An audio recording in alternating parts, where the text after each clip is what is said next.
Selamat datang di channel Wow Seram. Tempatnya cerita yang dapat membuat bulu kuduk meremang.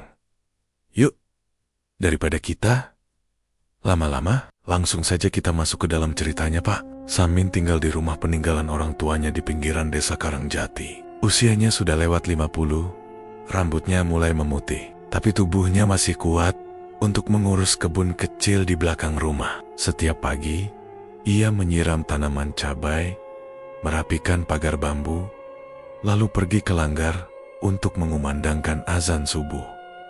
Ia hidup sendirian sejak istrinya meninggal 10 tahun lalu.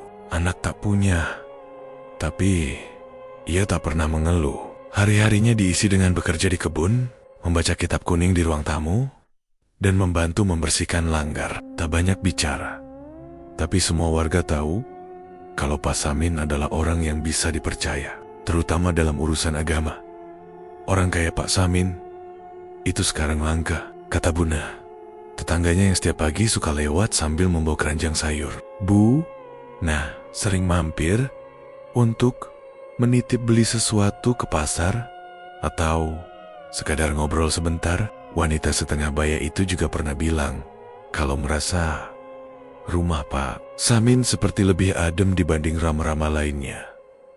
Pak Samin memang bukan orang sembarangan. Dulu, waktu muda, ia pernah mondok selama beberapa tahun di pesantren Kiai Mizan di daerah selatan. Kiai Mizan bukan hanya dikenal sebagai ulama yang dalam ilmunya, tapi juga ahli dalam hal-hal batin. Dari sanalah Pak Samin mendapatkan ilmu wirid dan amalan-amalan khusus. Kiai Mizan bahkan pernah berkata, kalau kau jaga wirid ini dengan sungguh-sungguh, kau akan punya benteng yang tak terlihat. Pak Samin tidak banyak cerita soal itu ke siapa-siapa. Ia merasa tak perlu. Yang penting baginya adalah tetap menjaga amalan itu sampai akhir hayat. Karena itu, meskipun hidup sendiri, ia tak pernah merasa takut. Bahkan ketika malam-malam tertentu terdengar suara langkah di luar rumah, ia tetap tenang. Ia hanya akan duduk di atas sajadah, membaca wirid pelen-pelen sampai suara itu menghilang.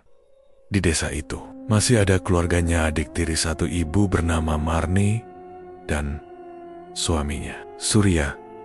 Mereka tinggal di rumah yang dibangun dari hasil usaha toko sembako. Hubungan mereka dengan Pak Samin sekadar sapa seadanya, tidak akrab, tapi juga tak pernah ribut terang-terangan. Sejak ibu mereka meninggal 3 bulan lalu, Marni dan Surya mulai jarang terlihat di acara pengajian atau kegiatan desa. Pak Lurah pernah bertanya, kenapa keluarga Pak Samin terlihat menjauh, tapi Pak Samin hanya senyum. Mungkin sibuk, Pak, jawabnya singkat.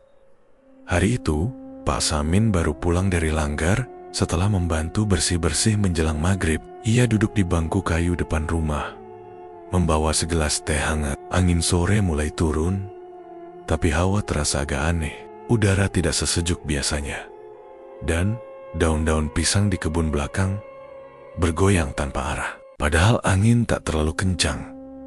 Tiba-tiba terdengar suara seperti orang menarik sesuatu di tanah. Suara itu datang dari arah kebun. Pak Samin berdiri, perlahan mencoba melihat dari balik dinding bambu. Tak ada siapa-siapa, hanya bayangan pohon nangka yang bergoyang pelan.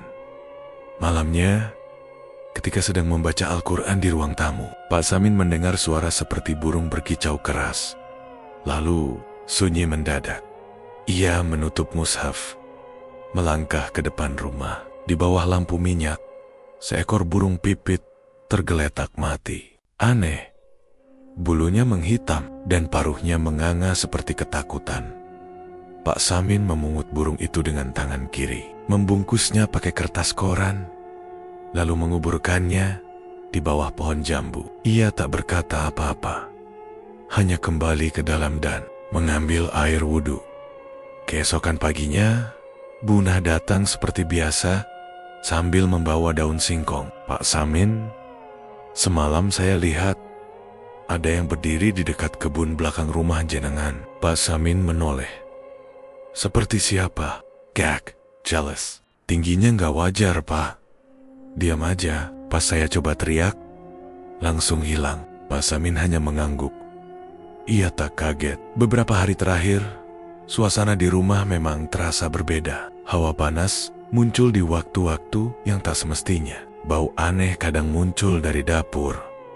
Meskipun tidak sedang memasak apapun, Eya Inggit Pesen, gurunya dulu. Jika hawa tak sesuai waktu dan bau datang tanpa sebab, maka ada sesuatu yang sedang mengintai. Tapi Pak Samin tidak panik. Ia malah menambah jam malamnya untuk memperkuat di zikir dan mengulang hafalan hizib dari Kiai Mizan. Sore harinya, Surya datang, berdiri di depan pagar. Wajahnya datar, nadanya dingin. Mas Samin, saya mau ngomong soal tanah di belakang rumah. Kita perlu duduk bareng, bahas soal warisan. Pak Samin menatapnya tenang. Besok setelah Jumatan, saya sempatkan ke rumahmu. Tapi kita bicarakan baik-baik. Surya hanya mengangguk, lalu pergi. Saat langkahnya menjauh, Pak Samin sempat melihat kaki Surya meninggalkan bekas lumpur di tanah, meskipun siang itu tidak hujan. Menjelang malam, suara dari kebun belakang terdengar lagi. Kali ini, seperti suara orang tertawa pelan, panjang dan berat. Pak Samin bangkit, menyalakan lampu di dapur, lalu berdiri menghadap kebun. Ia tak berkata apa-apa, hanya berdiri diam, lalu membaca satu kalimat yang diajarkan gurunya.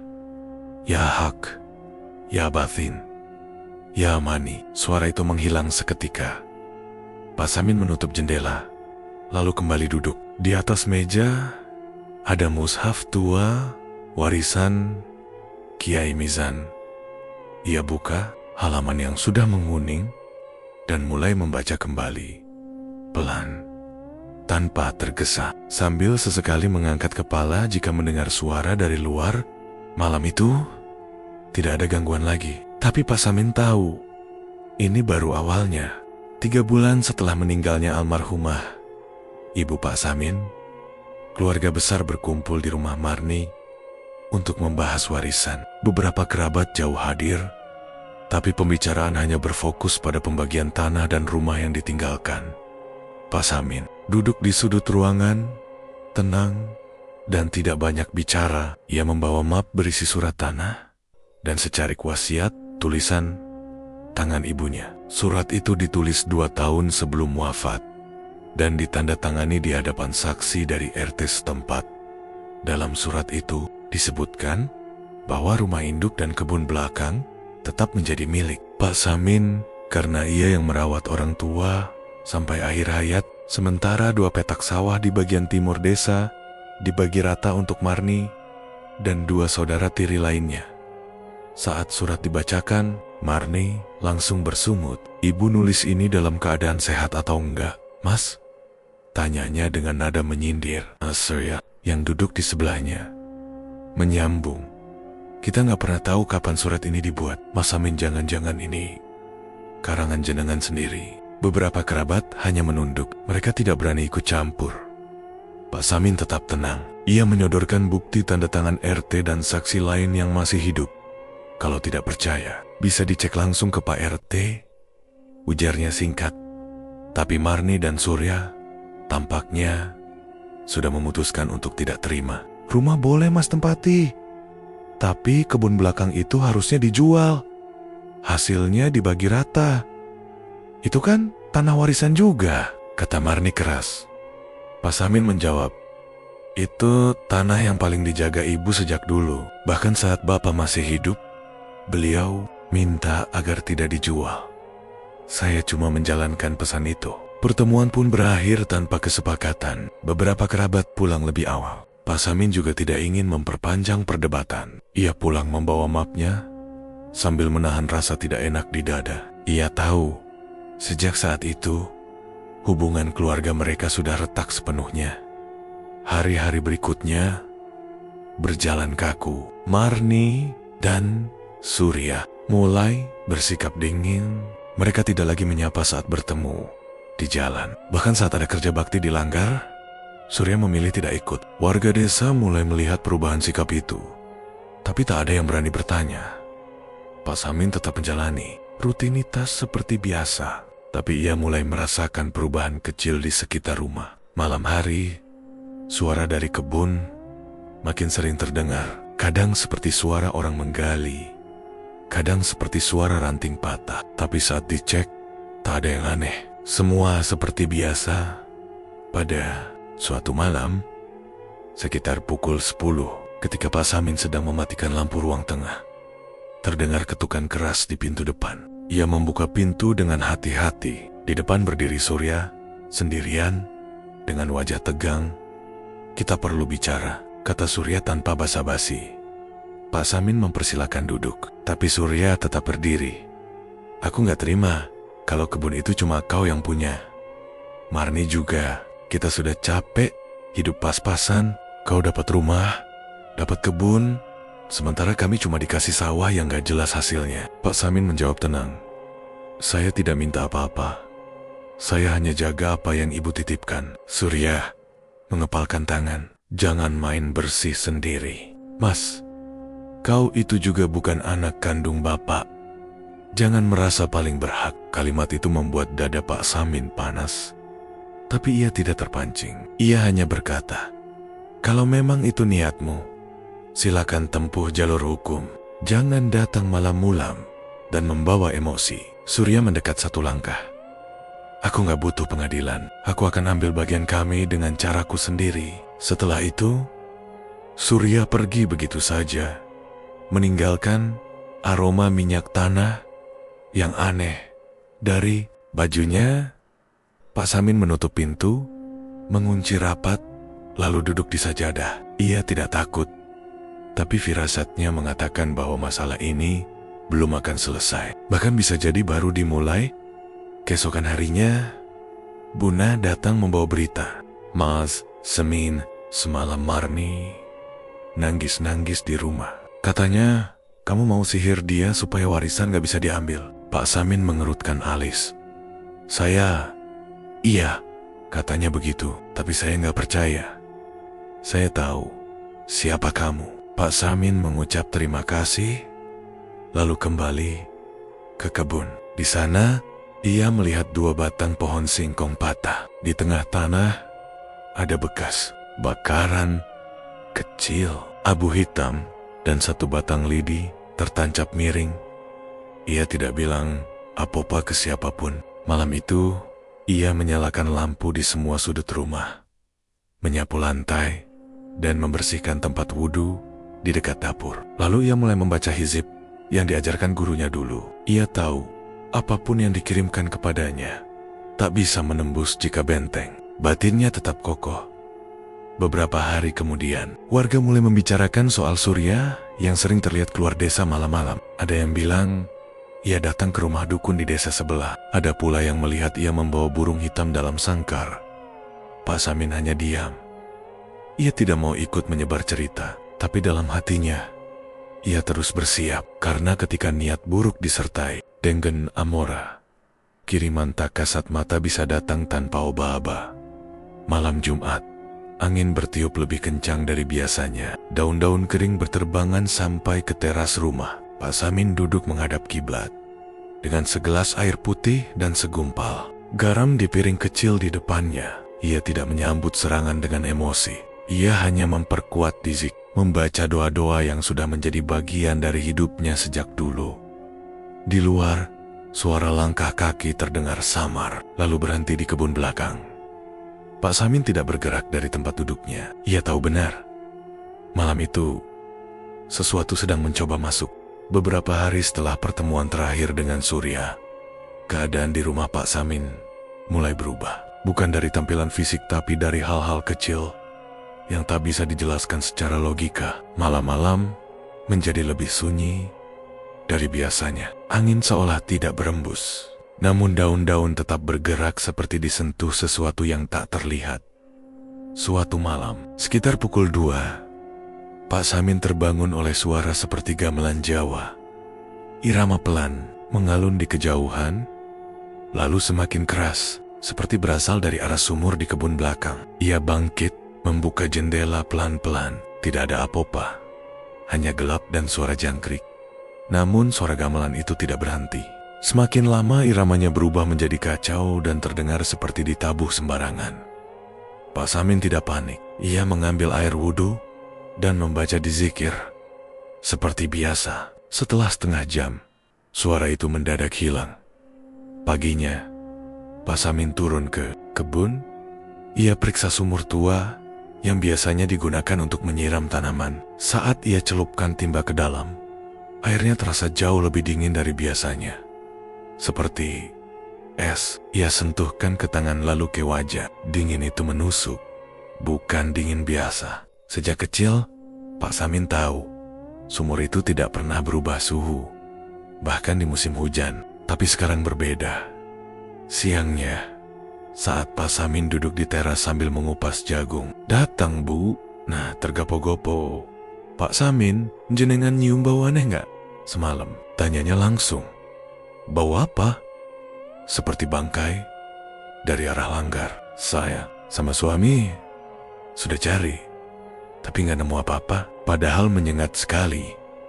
Pak Samin mengangguk pelan. Ia memang mencium bau serupa semalam, tapi ia pikir mungkin tikus mati. Namun jika tidak ditemukan sumbernya, kemungkinan lain terlintas di benaknya. Gangguan itu bukan yang pertama. Sejak malam gamelan, kejadian-kejadian lain mulai muncul. Terkadang, saat tengah malam, lampu minyak padam sendiri. Sesekali, saat sedang salat tahajud, terdengar suara ketukan halus dari arah dapur. Seolah ada yang mengetuk dinding dengan jari. Tapi yang paling mengusik adalah mimpinya. 2 malam berturut-turut, ia bermimpi berada di halaman pesantren tempat ia pernah nyantri. Di sana, ia melihat sosok Kiai Mizan duduk di bawah pohon sawo. Wajahnya terlihat tenang, tapi sorot matanya tajam. Dalam mimpi itu, Kiai Mizan berkata, "Jangan lalai, perkuat zikirmu, baca ayat pelindung sebelum tidur dan sebelum subuh." Apa yang mereka kirim bukan main-main. Pak Samin terbangun dengan keringat dingin. Suhu kamar terasa pengap meskipun jendela terbuka. Ia langsung duduk dan mengambil air wudhu. Malam itu, ia tidak tidur lagi. Ia habiskan waktu dengan membaca doa-doa yang diajarkan gurunya. Hari-hari berikutnya, gangguan menjadi lebih nyata. Suatu sore, ia mendapati beberapa tanaman cabai di kebun layu mendadak. Padahal, 2 hari sebelumnya masih segar. Saat diperiksa, tanah di bawahnya seperti mengering. Secara tidak wajar, retak-retak seperti terbakar matahari. Meskipun hari mendung, ia juga mulai merasa seperti diawasi. Saat berjalan ke langgar, kadang ada suara langkah mengikuti dari belakang. Namun ketika ia berhenti dan menoleh, tak ada siapa-siapa. Warga desa belum tahu apa-apa. Tapi beberapa mulai bertanya, kenapa wajah Pak Samin tampak lebih lelah dari biasanya malam Jumat. Kejadian paling aneh terjadi. Sekitar pukul 2:30 dini hari, Pak Samin terbangun oleh bunyi berisik dari kamar belakang. Suaranya seperti rak buku yang digeser paksa. Ia mengambil senter dan masuk ke kamar itu.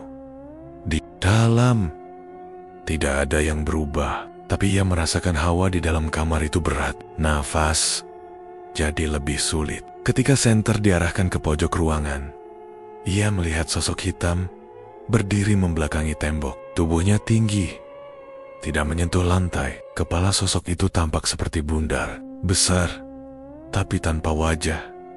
Pak Samin tidak menjerit. Ia mundur perlahan, lalu mulai membaca ayat kursi dengan suara pelan namun tegas. Sosok itu diam beberapa detik, lalu mendadak lenyap, seperti asap tertiup angin. Namun saat Pak Samin menyalakan lampu minyak di kamar, ia melihat jejak kaki tertinggal di lantai. Bukan kaki manusia. Bentuknya seperti tapak kambing 2 belahan, mengarah ke pintu. Tapi jumlah jejaknya hanya 2 pasang. Seolah makhluk itu tidak berjalan, melainkan hanya muncul sebentar. Ia menyiram lantai itu dengan air yang telah dibacakan doa, lalu mengepel sampai bersih. Setelah itu, ia duduk di depan. kamar dan membaca hizib secara berulang selama 2 jam tanpa henti. Pagi harinya, wajahnya terlihat lebih pucat, tapi ia tetap melangkah ke langgar untuk azan subuh. Seperti biasa, hari itu, ia memutuskan untuk memperkuat pagar gaib rumahnya. Ia menulis ayat-ayat pelindung di kertas dan meletakkannya di 4 sadat Rama. Ia juga menaburkan garam yang sudah dibacakan doa di sepanjang ambang pintu dan jendela. Ia tahu, serangan itu bukan gangguan iseng. Ada yang memang ingin menyakitinya secara batin dan fisik. Tapi ia juga tahu, jika ia goyah sedikit saja, bentengnya bisa jebol. Malam berikutnya, suasana terasa lebih tenang. Tapi Pak Samin tidak lengah. Ia tahu, ketenangan semacam itu seringkali bukan tanda aman, melainkan pertanda bahwa serangan berikutnya sedang dipersiapkan. Dan ia siap menghadapinya. 3 hari setelah peristiwa jejak kaki di kamar, gangguan makin berat. Suatu malam, ketika sedang salat tahajud, Pak Samin merasa ada sesuatu yang menekan pundaknya. Bacaan salatnya terputus. Badannya gemetar tanpa sebab. Tubuhnya ingin rebah, tapi pikirannya masih sadar penuh. Suara berat berdesis di telinganya, seperti mengucapkan kata-kata asing yang tak dimengerti. Ia menguatkan diri, melanjutkan gerakan salat, meski kaki dan tangan seperti tertahan. Begitu salam terakhir selesai, tubuhnya roboh ke sajadah. Nafasnya terengah-engah, keringat membasahi punggungnya, meskipun udara dingin malam. Selama 5 menit, ia tidak bisa bangkit. Mulutnya terasa kaku, namun perlahan ia mulai melafalkan dizikir dengan lirik. Saat bacaan mulai lancar, hawa berat di sekelilingnya menghilang. Tapi malam itu ia tidak tidur lagi. Besok paginya, kabar mulai menyebar ke warga sekitar. Bu Nadat tergesa ke rumah, membawa kabar dari tetangga sebelah. Pak Samin, semalam Pak Darmo lihat bayangan tinggi jalan di dekat sumur. Tapi waktu didekati, bayangan itu ngilang di udara. Ucapnya serius. Bayangan orang? Tanya Pak Samin sambil menuang teh. Bukan, kata Pak Darmo. Bentuknya kayak orang, tapi kepalanya panjang dan kakinya nggak nyentuh tanah. Kayak melayang. Pak Samin hanya mengangguk. Ia tidak menjawab. Ia tahu gangguan itu kini mulai merembet ke sekitar rumahnya. Beberapa warga lain juga mulai bertanya-tanya. Ada yang mendengar suara gaduh dari arah kebun tengah malam, padahal tak ada siapapun. Ada yang mengaku melihat bayangan melompat dari atap ke pohon nangka. Tapi tidak semua berani bicara terbuka. Kebanyakan hanya saling bisik. Di malam keempat, kejadian aneh menimpa Buna sendiri. Sekitar pukul 1 malam, ia terbangun karena mendengar suara sandal menyeret dari jalan depan rumahnya. Ia mengintip dari celah jendela dan melihat seseorang berjalan pelan menuju arah kebun Pak Samin. Ia mengenali postur dan baju yang dikenakan. Itu Pak Samin. Tapi yang membuatnya heran, langkahnya aneh. Terlalu pelan dan tak biasa, seperti orang berjalan sambil tidur. Ia sempat memanggil pelan dari balik jendela, tapi sosok itu terus berjalan tanpa menoleh. Pagi harinya, Buna datang dengan wajah bingung. Semalam jenengan keluar rumah, Pak Samin? Pak Samin yang sedang menjemur pakaian menjawab. Enggak, Bu. Saya tidur dari habis Isya. Wajah Bu berubah. Ia tidak langsung menjelaskan, tapi setelah didesak, akhirnya ia menceritakan apa yang dilihatnya. Pak Samin hanya terdiam, tapi pikirannya langsung bekerja cepat. Ia teringat satu pelajaran lama dari Kiai Mizan. Kadang kiriman gaib bisa membuat seseorang terlihat di tempat berbeda. Sebagai bentuk pengalihan atau serangan tak langsung hari itu juga, Pak Samin memperkuat air doa di rumahnya. Air zam-zam yang selama ini ia simpan di botol kaca dan membaca beberapa ayat perlindungan. Botol itu ia letakkan di tengah ruang tengah, tempat ia biasa syalat malam. Menjelang sore, Marni datang. Tampilannya seperti orang hendak silaturahmi biasa, membawa bungkusan berisi makanan ringan dan senyum tipis di wajah. "Mas, aku cuma ingin nengok." Dengar-dengar Mas Samin sekarang sering kelihatan pucat. "Ada apa, Mas?" katanya manis. Pak Samin tahu senyum itu bukan senyum tulus, tapi ia tetap menyambut dengan sopan. Ia mempersilakan duduk di ruang tamu. Marni mulai bertanya-tanya, berusaha menggali keadaan, tapi Pak Samin menjawab seadanya. Ia tidak menyebut gangguan gaib atau firasat buruk. Namun, suasana berubah saat Marni melirik ke arah botol kaca di atas meja kecil. Tatapannya berubah. Ia menatap botol itu cukup lama, dan tangan kanannya gemetar ringan, hampir tak kentara. Pak Samin memperhatikan gerek-gerek itu. Beberapa menit kemudian, uap kecil keluar dari mulut botol. Air zam-zam di dalamnya mendidih pelan. Meski ruangan sejuk dan botol itu tidak terkena panas apapun, Marni langsung berdiri. "Saya pulang dulu, Mas," katanya cepat. Suaranya tegang, tak seperti saat datang tadi. Pak Samin tidak mencegah. Ia hanya mengucap singkat, "Hati-hati di jalan." Begitu Marni pergi, Pak Samin menatap botol itu. Uapnya sudah berhenti, airnya kembali tenang. Tapi kejadian tadi cukup menjelaskan semuanya. Bukan sekadar rebutan kebun atau rumah. Ada tenda lama yang belum padam. Mungkin sejak dulu keluarga Tiri menyimpan rasa tak suka terhadapnya. Mungkin mereka menganggap keberadaan Pak Samin hanya menghalangi. Ia membuka kotak kecil berisi beberapa barang lama dari pesantren. Tasbih dari kayu cendana, secari kertas bertuliskan wirid pelindung, dan minyak wangi pemberian gurunya. Ia tahu malam-malam berikutnya tidak akan mudah, tapi setidaknya kini ia tahu musuhnya tidak hanya menggunakan mulut, tapi juga tengon-tengen yang bekerja di balik gelap malam. Malam harinya, ia menyalakan pelita di tiap sudut rumah. Lalu ia berwudu, duduk di ruang tengah, dan mulai membaca wirid yang diajarkan gurunya. Dizikir pelindung diri, hizib pengusir kiriman, dan doa pemutus sihir. Tidak terburu-buru, tidak dengan emosi. Ia tahu pertarungan ini bukan hanya soal keyakinan, tapi soal bertahan. Pak Samin bangun lebih awal dari biasanya. Hari itu ia mulai menjalankan puasa mutih. Tidak ada makanan lain selain nasi putih dan air bening. Ia tahu bukan soal makanannya, tapi soal ketahanan batin. Menahan rasa lapar dan haus adalah latihan untuk melawan kelemahan diri. Dan saat ini ia butuh kekuatan penuh. Di sela waktu siangnya, ia memperbanyak membaca hizib. Kertas wirid pemberian Kiai Mizan yang dulu hanya dibaca tiap malam Jumat, kini ia baca setiap hari. Suara bacaannya pelan, tapi mantap. Mengisi rumah yang mulai terasa berbeda. Tidak sepi, tapi tenang. Sore hari, ia menyiapkan air doa dalam botol besar. Ia taburkan air itu ke sekeliling rumah, termasuk ke batang-batang pohon di kebun belakang. Sesekali ia bacakan doa sambil menyiram, lalu menutupnya dengan kalimat bismillah yang ditekan dari dada, bukan sekadar dari bibir. Langkah berikutnya, ia memasang sajadah lama peninggalan Kiai Mizan di atas pintu masuk rumah.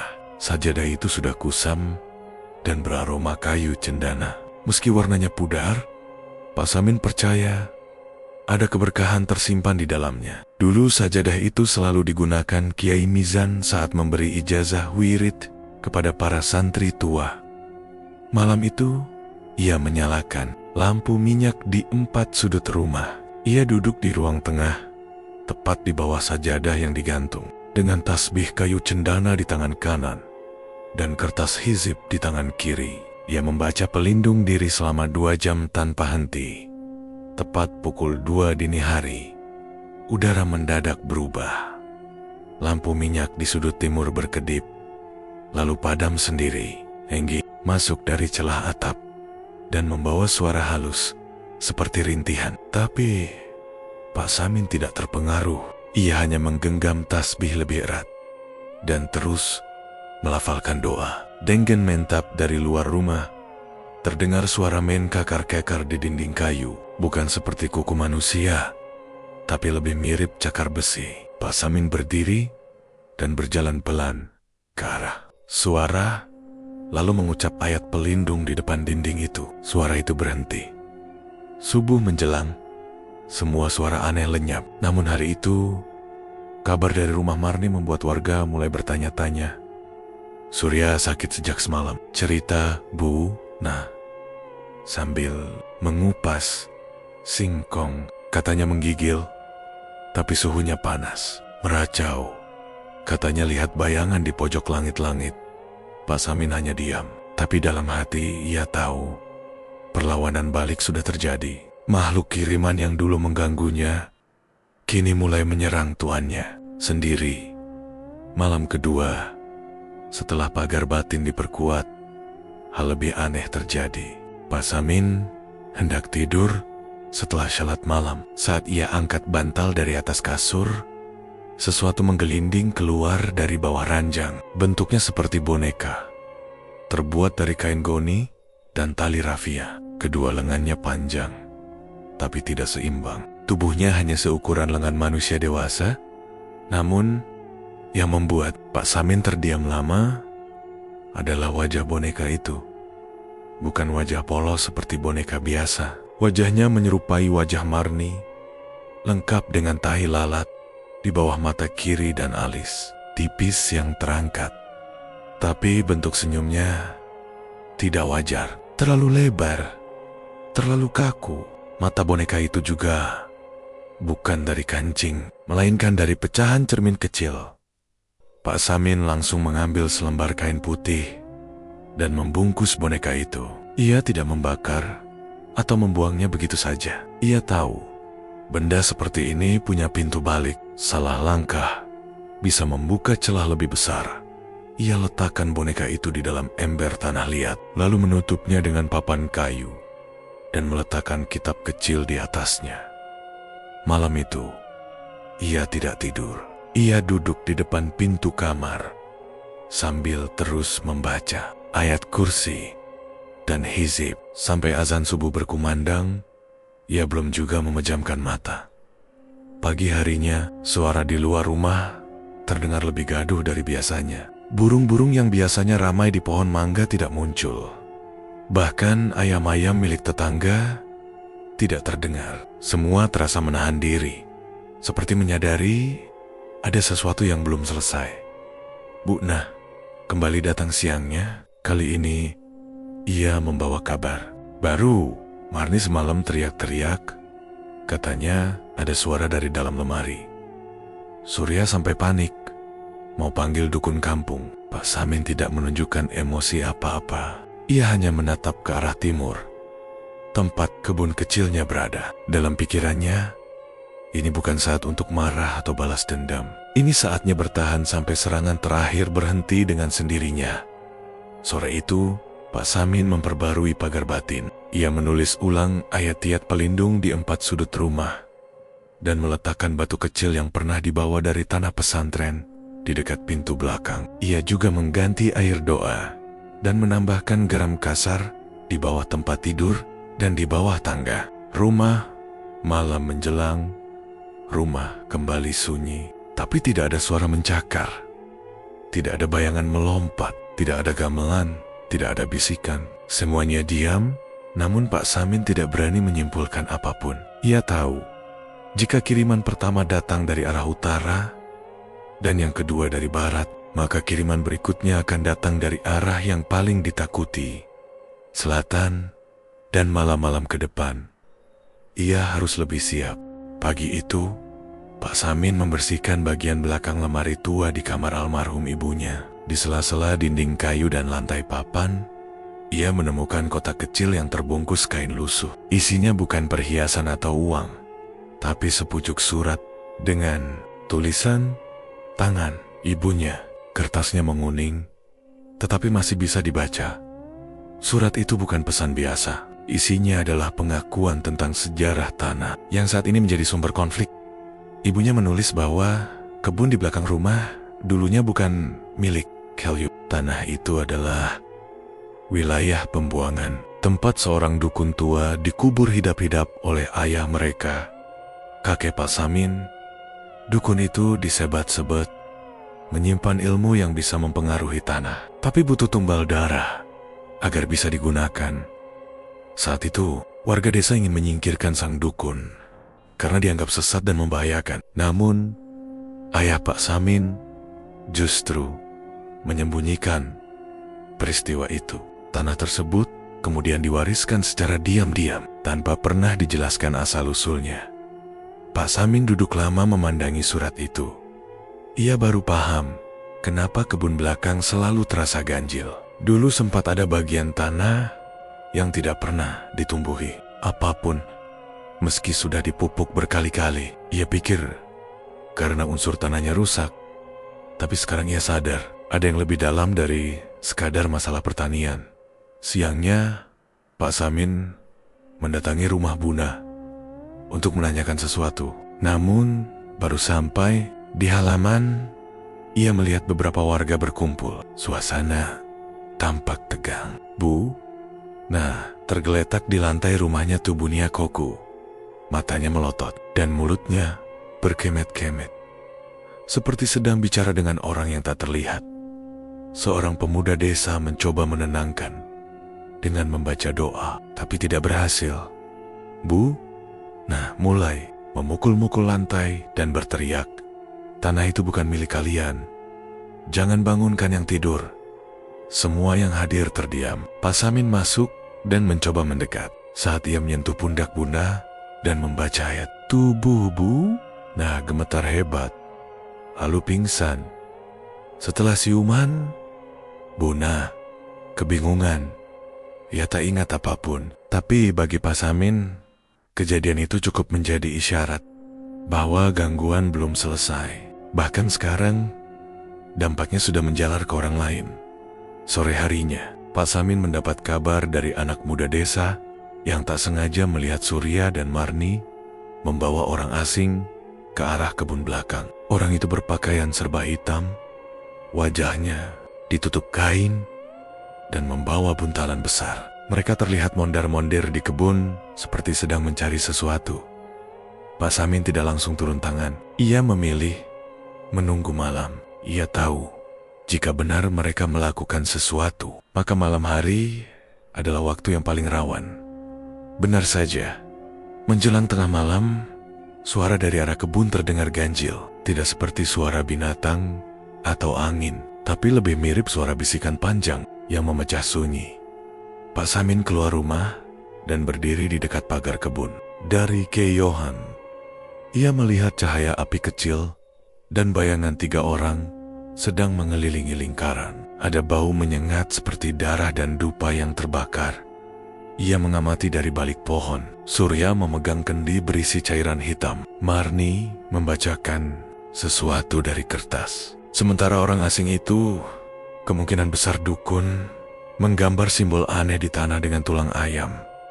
Tiba-tiba, tanah bergetar, tidak kuat, tapi cukup untuk membuat dedaunan berguguran. Api kecil di tengah lingkaran membesar sesaat, lalu padam seketika. Surya jatuh terduduk, Marni mundur, panik. Dukun itu tampak cemas dan menghentikan ritual. Mereka bertiga buru-buru meninggalkan tempat itu.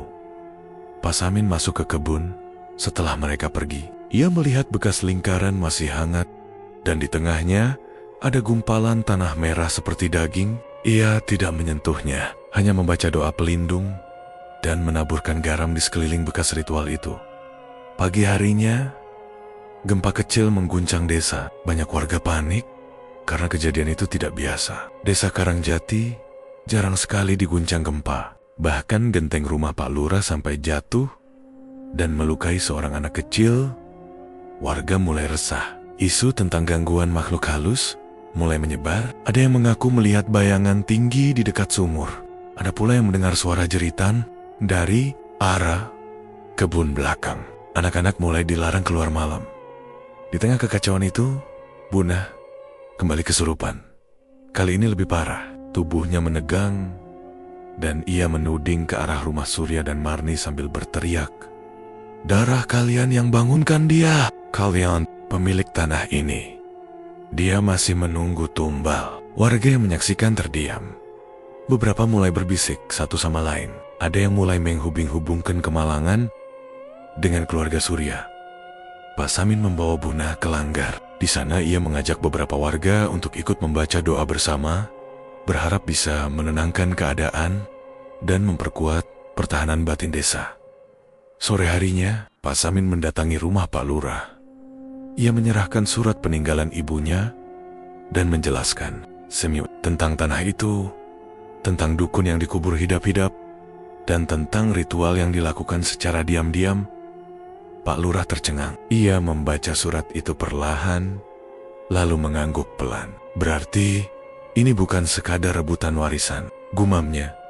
Ini urusan lama yang belum selesai. Pak Samin tahu, satu-satunya cara menghentikan semua ini adalah menghadapi sumbernya langsung. Bukan hanya melindungi diri, tapi menghentikan niat jahat yang sedang berlangsung. Dan untuk itu, ia harus siap menghadapi malam terakhir. Malam yang mungkin menjadi penentu. Apakah arwah yang bangkit bisa kembali tidur? Atau justru menuntut lebih dari sekadar tumbal? 3 hari setelah kejadian kesurupan, Bu. Nah, yang kedua, rumah Surya dan Marni berubah sunyi. Tidak ada aktivitas di halaman. Pintu selalu tertutup. Dan lampu hanya menyala redup. Menjelang malam, tetangga mulai berbisik. Mereka mengaku mendengar suara jeritan dari dalam rumah. Tapi saat dihampiri, tidak ada siapa-siapa yang keluar. Pak Samin tidak ikut mencampuri langsung. Ia memusatkan perhatian pada malam Jumat Kliwon yang akan datang. Hari itu bertepatan dengan waktu yang pernah diajarkan Kiai Mizan padanya. Malam di mana gerbang antara alam manusia dan arwah lebih terbuka.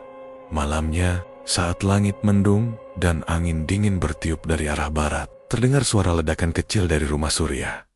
Api tiba-tiba muncul dari dalam kamar belakang, lalu merambat cepat ke dapur. Warga berlarian membantu. Tapi pintu tak bisa dibuka, seolah terkunci dari dalam. Begitu api padam, tubuh Surya ditemukan di dekat rak buku, terbakar sebagian. Dengan ekspresi wajah seperti orang yang baru saja ketakutan luar biasa. Marni selamat, tapi kondisi mentalnya terguncang. Ia hanya bisa duduk di pojok kamar, sambil menutup telinga dan menangis. Saat dibawa keluar, ia terus menggumam. Dia bangkit. Dia marah. Dia menuntut. Keesokan harinya, Pak Samin bersiap. Ia mengenakan sarung dan baju putih, mengambil botol kecil berisi air dari sumur pesantren Kiai Mizan yang selama ini ia simpan di dalam almari. Air itu dulu diberikan langsung oleh Kiai Mizan dan hanya boleh digunakan dalam keadaan darurat. Pak Samin tahu, waktunya sekarang. Ia pergi ke kebun belakang, sendirian. Warga menyarankan agar ia tidak pergi, apalagi setelah kejadian semalam. Tapi Pak Samin yakin, ini bukan hanya soal dirinya, tapi soal seluruh desa. Setiba di lokasi, ia membersihkan area bekas ritual Surya dan dukun luar desa. Ia menaburkan garam, menyiram air dari pesantren pada titik-titik yang terasa panas. Meski tak ada matahari, Pak Samin duduk bersila, membuka kitab wirid, dan mulai membaca hizib perlindungan. Satu persatu nama-nama para wali, ia panggil dalam doa. Ia membacanya perlahan tapi tegas, mengunci setiap arah mata angin dengan kalimat zikir yang dulu diajarkan saat masih nyantri. Udara di sekitar berubah, bau aneh muncul lagi. Kali ini lebih tajam, angin berhenti, dan suara langkah pelan terdengar dari arah semak. Pak Samin tetap duduk diam. Matanya tertuju pada tanah yang mendadak retak, dan dari celahnya keluar asap tipis berwarna kelabu. Sosok hitam muncul, tubuhnya tinggi, dan wajahnya buram. Pak Samin tak mundur. Ia terus membaca hizib, membasahi tangannya dengan air doa, dan mengangkat tangan ke arah sosok itu. Jika kau menuntut, aku dengar. Tapi jangan kau ganggu mereka yang tak arhumenahu. Aku tahu, ini bukan hanya salah Surya dan Marni, tapi salah semua yang pernah menyembunyikan apa yang sebenarnya terjadi, kata Pak Samin dengan nada tegas. sosok itu berhenti mendekat. Ia berdiri beberapa meter dari Pak Samin, tidak bergerak. Suasana menjadi semakin berat. Tanah bergetar ringan, tapi Pak Samin tetap pada posisi duduknya, melanjutkan doa pembatalan yang terakhir. Setelah kalimat terakhir dibacakan, suara gamelan terdengar samar dari dalam tanah, tapi tidak menakutkan seperti sebelumnya. Lebih seperti bunyi jauh yang tertinggal. Sosok hitam itu perlahan memudar, lalu menghilang bersama asap yang diserap tanah. Pagi harinya Pak Samin pergi ke balai desa. Ia membawa surat warisan yang selama ini menjadi sumber masalah. Di depan Pak Lurah dan beberapa tokoh desa, ia menyerahkan surat itu dengan satu permintaan. Saya minta tanah itu dijadikan wakaf. Jangan diduel. Jangan dimiliki pribadi. Gunakan untuk kepentingan bersama. Taman doa, kebun herbal, atau apapun yang tidak memancing keserakahan. Pak Lurah menyetujui. Ia tahu tanah itu terlalu lama menyimpan sejarah yang disembunyikan. Dan sekarang, saat semuanya terbongkar, harus ada tindakan untuk menebus kesalahan masa lalu. Marni dirawat di rumah sakit jiwa di kota. Kondisinya tidak stabil. Ia sering berbicara sendiri, menyebut nama kakaknya, dan terus meminta maaf. Tidak ada keluarga yang menjemput jasad Surya. Pemakamannya diurus oleh aparat desa secara sederhana. Setelah semua selesai, kehidupan di Karangjati perlahan kembali seperti biasa. Tapi ada satu hal yang masih menjadi tanda tanya. Beberapa warga yang rumahnya dekat dengan kebun belakang mengaku kadang mendengar suara gamelan dari kejauhan, terutama menjelang malam Jumat. Tidak ada lagi gangguan, tidak ada yang kesurupan, tidak ada aroma bangkai atau suara gending tiba-tiba. Tapi suara gamelan itu tetap muncul sesekali, samar, perlahan, dan kemudian hilang begitu saja. Pak Samin tak lagi merasa cemas. Ia tahu suara itu bukan ancaman, hanya tanda bahwa sesuatu pernah terjadi di sana. Pengingat bahwa tanah dan sejarah tak bisa dibohongi, dan bahwa ada hal-hal yang hanya bisa ditenangkan, bukan dilenyapkan. Ia menanam pohon di tengah bekas lokasi ritual. Sebuah pohon kelor, tumbuh dengan cepat, dan daunnya tidak pernah gugur banyak. Warga menyebutnya pohon penenang. Pak Samin kembali menjalani hari-hari seperti biasa, bercocok tanam, membantu di langgar, dan sesekali menulis catatan tentang kejadian yang telah ia tidak berharap semua orang mempercayai. Tapi ia tahu apa yang telah terjadi, dan ia tidak akan pernah melupakannya.